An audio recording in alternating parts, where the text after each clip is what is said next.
Hello everyone, आज हम पढ़ेंगे सेकंड ऑर्डर रिएक्शन। तो देखिए, सेकंड ऑर्डर रिएक्शन को अगर हम देखें तो यहाँ पर सेकंड ऑर्डर रिएक्शन दो तरीके से हम लिख सकते हैं। फर्स्ट ये दे रखा है 2A गिव्स P। इसका मतलब क्या है कि एक ही रिएक्टेंट है, उसके दो मोल काम आ रहे हैं या दो मॉलिक्यूल काम आ रहे हैं रिएक्शन के दौरान। बात समझ आ रही है? एक ही तरह का रिएक्टेंट है। तो जब आप इसका रेट लॉ लिखोगे तो क्या लिखोगे? रेट इक्वल्स टू K2, क्योंकि सेकंड ऑर्डर है इसलिए मैंने रेट कांस्टेंट के आगे क्या लिखा है? 2। अब जो रिएक्टेंट है वो A है। अब क्योंकि सेकंड ऑर्डर है तो सेकंड ऑर्डर का मतलब क्या है कि जो रेट है वो कंसंट्रेशन की पावर 2 पे डिपेंड कर रही है। अब यहाँ पर पावर 2 जो है वो एक ही रिएक्टेंट के ऊपर आ गया है, क्योंकि एक ही तरह का रिएक्टेंट है तो पावर क्या आ गया? 2। ये एक एग्जाम्पल था सेकंड ऑर्डर का। दूसरा जो एग्जाम्पल है या जो दूसरा पैटर्न है या जो दूसरा टाइप है वो क्या है? A plus B। मतलब अब रिएक्टेंट कितने तरीके के हैं? दो, एक A है और एक B है, जो कि क्या बना रहे हैं? प्रोडक्ट बना रहे हैं। तो इस केस में आप रेट कैसे लिखेंगे? V equals to K2 A और P। मतलब A के रेस्पेक्ट में ऑर्डर कितना है? 1 और B के रेस्पेक्ट में ऑर्डर कितना है? 1। टोटल ऑर्डर कितना हो गया? 2। तो यहाँ पर आपने देखा सेकंड ऑर्डर का आप दो तरीके से लिख सकते हो, या तो एक ही रिएक्टेंट है जो ट्वाइस आ रहा है काम में रिएक्शन में, या फिर दो अलग अलग रिएक्टेंट है A और B। A और B मतलब नोटेशन है, कुछ भी हो सकता है। तो ये आपके दो टाइप हो गए किसके? सेकंड ऑर्डर के।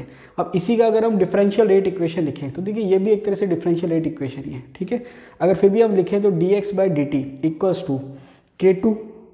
अब A माइनस एक्स, अब आपकी पता है नोटेशन क्या है? देखिए यहाँ पर A क्या था? Concentration of reactant. तो यहाँ पर A माइनस एक्स भी क्या है? Concentration of reactant at time t। अब यहाँ पर A माइनस एक्स मतलब एक ही तरह का रिएक्टेंट है, तो इसलिए A माइनस एक्स की पावर हमने क्या लगा दी? 2। बात समझ आई? दूसरा जो है तो देखिए पहला जो आपके रेट लॉ है डिफरेंशियल वो इसके लिए है। दूसरा जो डिफरेंशियल रेट है dx/dt वो किसके बराबर है? Equals to K2। अब क्योंकि दो रिएक्टेंट है A और B तो यहाँ पर इसने लिख दिया A माइनस एक्स और B माइनस एक्स, मतलब A की कंसंट्रेशन टाइम t पर और B की कंसंट्रेशन टाइम t पर। तो यहाँ पर आपको ध्यान रखना है सेकेंड ऑर्डर जो है उसमें दो टाइप की रिएक्शन होती है, दोनों आपको ध्यान रखनी है।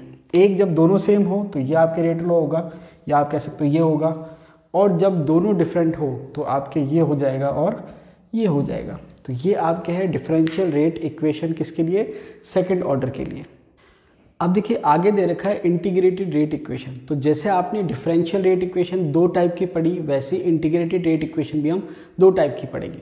सबसे पहले आपके इंटीग्रेटेड रेट इक्वेशन जो दे रखी है वो दे रखी है K2 इक्वल्स टू 1/T।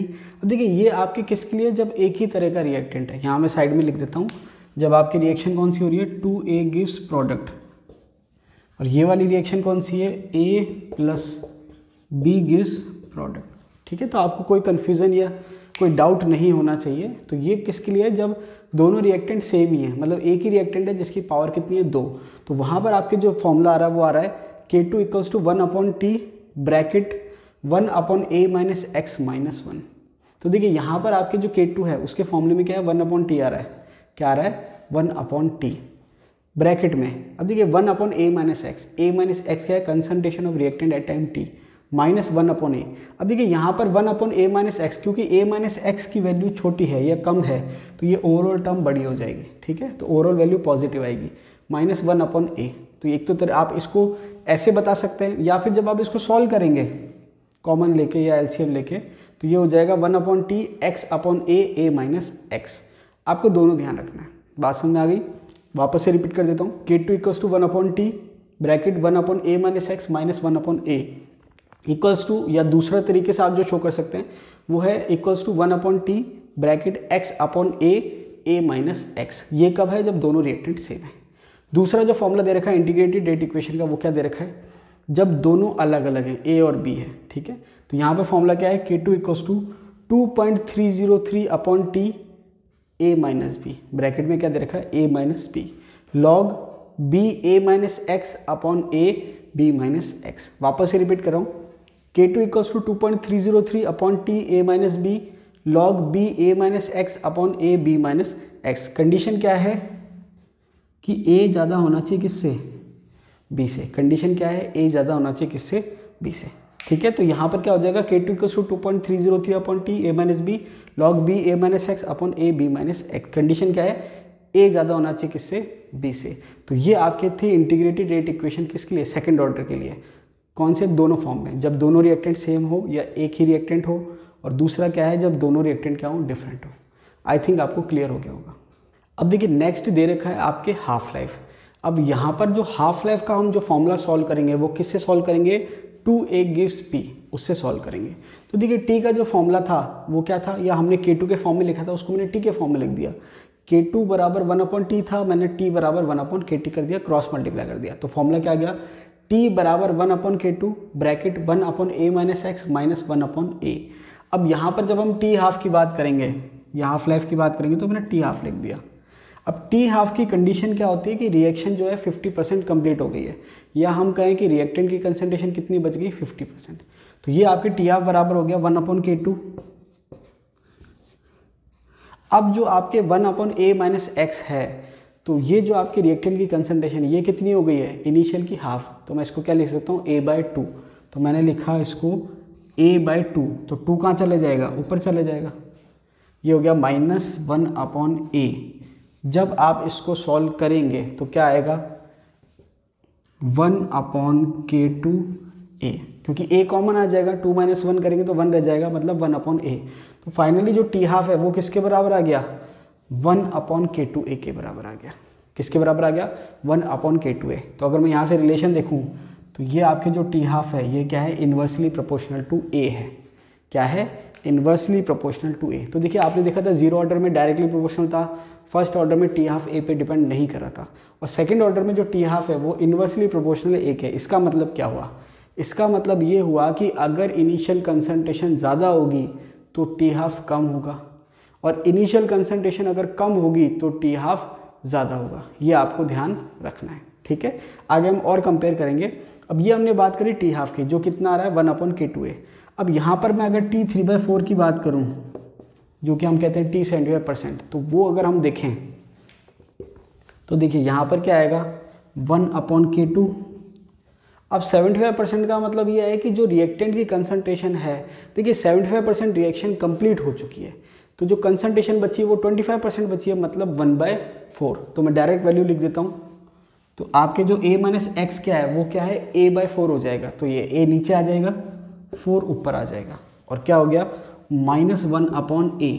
क्या आ जाएगा, -1/a। इसको जब आप सॉल्व करेंगे तो a कॉमन आ जाएगा, 4 - 1 करेंगे तो क्या आ जाएगा, 3। तो फाइनली क्या आ गया, 3/k2a। कितना आ गया, 3/k2a। तो देखिए यहाँ पर अगर आप एक चीज़ कंपेयर करेंगे जीरो ऑर्डर की, तो जीरो ऑर्डर में t75 जो था वो था 1.5 टी हाफ। जब हम बात करें फर्स्ट ऑर्डर की तो वहाँ पर t75 कितना था, 2 टी हाफ। अब जब हम यहाँ पर बात करेंगे t 3/4 की, तो इसका फॉर्मूला आ रहा है 3/k2a। अब जबकि 1/k2a किसके बराबर है, टी हाफ के बराबर है।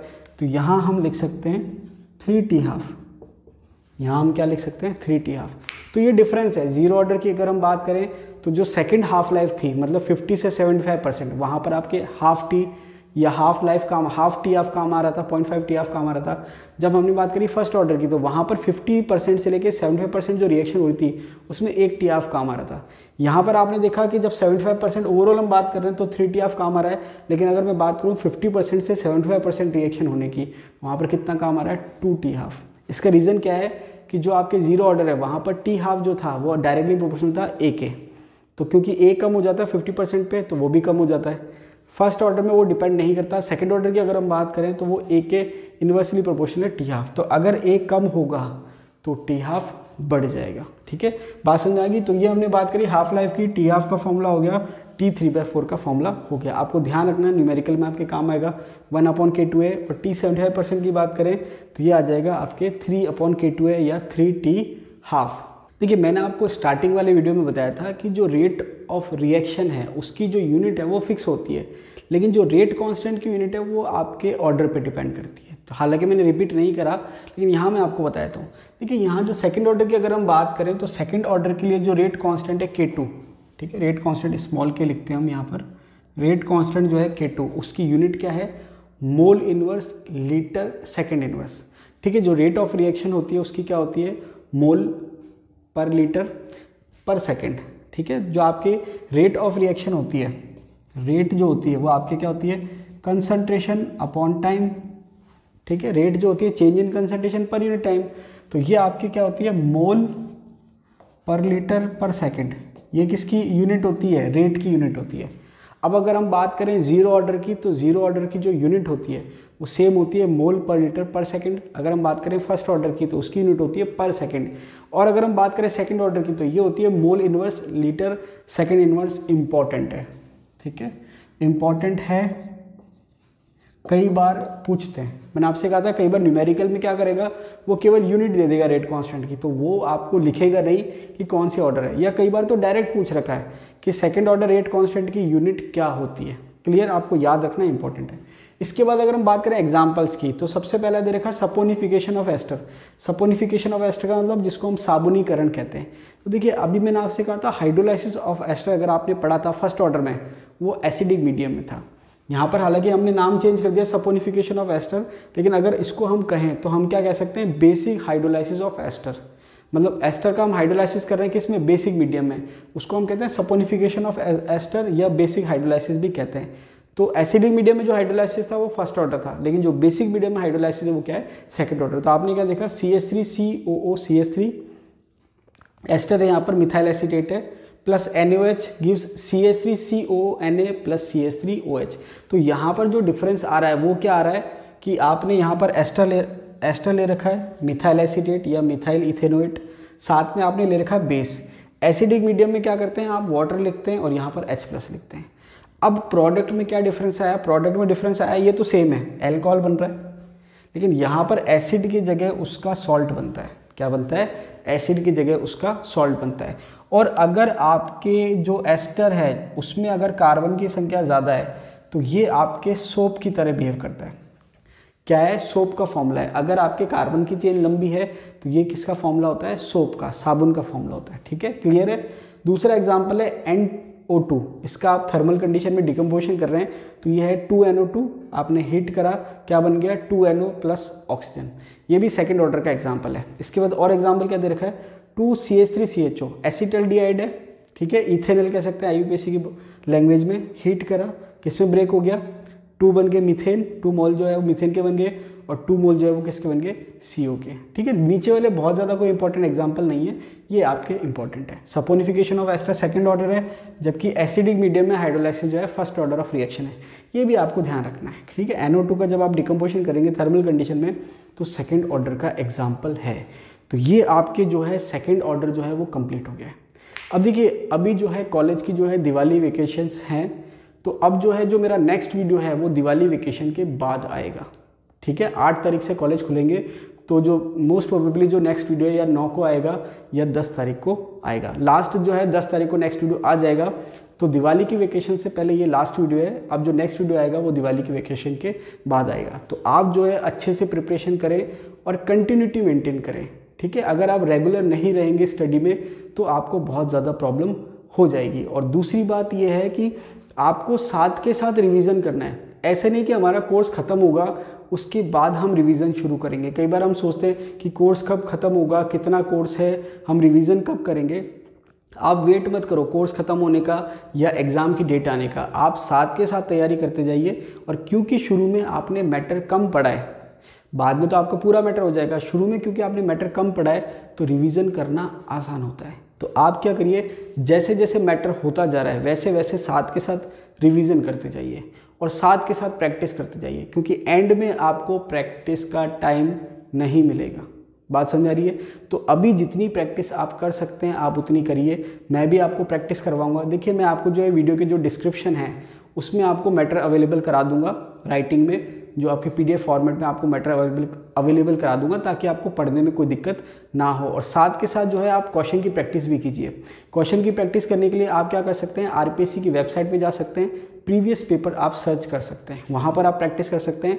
या फिर जो है मैं भी आपको कुछ क्वेश्चंस करवाऊंगा यहाँ पर वीडियो में। देखिए सारे क्वेश्चंस करवाना पॉसिबल नहीं है, लेकिन मैं आपको हर पैटर्न का कम से कम एक क्वेश्चन आपको ज़रूर करवाऊँगा। लेकिन मैक्सिमम प्रैक्टिस जो है वो आप पे डिपेंड करता है। आप जो है मुझे सपोर्ट कर रहे हैं उसके लिए बहुत बहुत धन्यवाद। वीडियो को लाइक कीजिए, दोस्तों के साथ शेयर कीजिए, और अगर आप चैनल पे नए हैं तो चैनल को सब्सक्राइब कीजिए। वीडियो को अंत तक देखने के लिए बहुत बहुत धन्यवाद। सबको मेरी तरफ से हैप्पी दिवाली।